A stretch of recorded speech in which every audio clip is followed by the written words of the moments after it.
Financial లో ஒரு new strength, ఒకరి ఫైనాన్స్ లో ఒక నూతన బలము. உங்களுடைய సర్వీస్ టైంల మీరు ఆరాధన చేస్తున్న సమయం, చర్చ్ సర్వీస్ టైంల మీరు ఆరాధన చేస్తున్న సమయంలో దేవుடைய ஒரு புதிய பலன் இறங்க போகிறது. దేవుడు మీ మీద ఒక నూతన బలాన్ని అనుగ్రహించబోతున్నాడు. కమింగ్ సండే రాబోతున్న ఆదివారమే, కమింగ్ సండే రాబోతున్న ఆదివారమే ఇంక మేల కర్తర్ వెచ్చిருக்கிற మీ మీద దేవుడు అగ్నిని విడిచి ఉన్నాడు. మేల కర్తర్ వెచ్చిருக்கிற మీ మీద దేవుడు విడిచి ఉన్నాడు. புதிய பலன் வெளிப்பட போகிறது. నూతన బలము ఆ రోజు బయటకు విడుదల కాబోతుంది. మూలంగా வெளிப்பட போகிறது. ఈ మూలంగా దేవుని బలము రాబోతున్న ఆదివారమే మీ సంఘాలలో మీరు ప్రసంగిస్తుండగా, బోధిస్తుండగా ఆ నూతన బలము, ఆ నూతన శక్తి మీ సంఘం ఎదుటే బయలుపరచబడబోతుంది.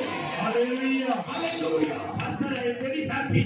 పాస్టర్ నేను చాలా సంతోషంగా ఉన్నాను. ప్రశ్న என்ன தெரியுமா? కానీ సమస్య ఏంటో తెలుసా? கர்த்தர் உங்களுக்கு நியூ ஸ்ட்ரெngth கொடுக்கணும். దేవుడు నీకు నూతన బలాన్ని అనుగ్రహించాలి. బైబిల్ என்ன தெரியுமா சொல்லுகிறது? దేవుని వాక్యం ఏం చెప్తుంది తెలుసా? கர்த்தருக்கு காத்திருக்கிறவர்களுக்கும் புது பலன். చూడండి, దేవుని కొరకు ఎదురు చూస్తానే వారికి మాత్రమే నూతన బలం. புது பலன் வேணும். నీకు నూతన బలము కావాలి. கர்த்தருக்கு காத்திருக்க மாட்டோம். కానీ దేవుని కొరకు ఎదురు చూడు. உண்மையே இல்லையா? నిజమా కదా? 5 நிமிஷம் ஜெபம் பண்ணுவோம், 5 నిమిషాలే ప్రార్థన చేస్తాం. 5 மணி நேரம் ஊழியம் செய்வோம். కానీ 5 గంటల సేపు సేవ చేస్తాం. 5 வசனம் கூட படிக்க மாட்டோம்.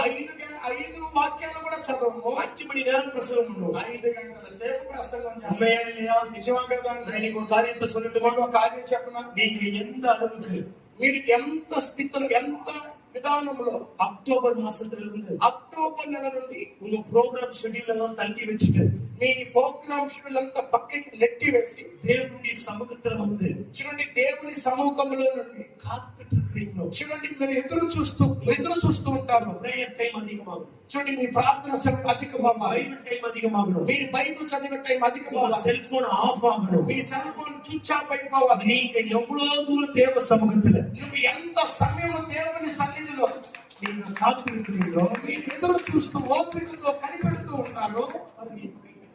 ఇప్పుడు మీరు చెప్పలేదంటే నాకు తెలుసు ఆ విషయం.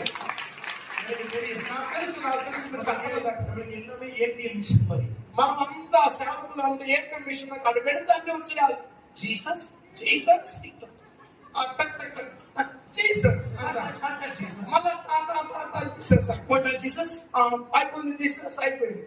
நல்லா கவனிங்க, మంచిగా గమనించండి, நல்லா கவனிங்க. మంచిగా గమనించండి. அது கொஞ்ச நாள் அப்படி இருக்கும், కానీ కొన్ని రోజుల కాలం ఉండొచ్చేమో. ஆனா ஒரு குறிப்பிட்ட இடம் வரும் பொழுது కానీ సమయం దాడుతున్న కొలది விசுவாசம் ரொம்ப அழகா உங்களை உடைக்க కానీ ஆரம்பிக்கும்.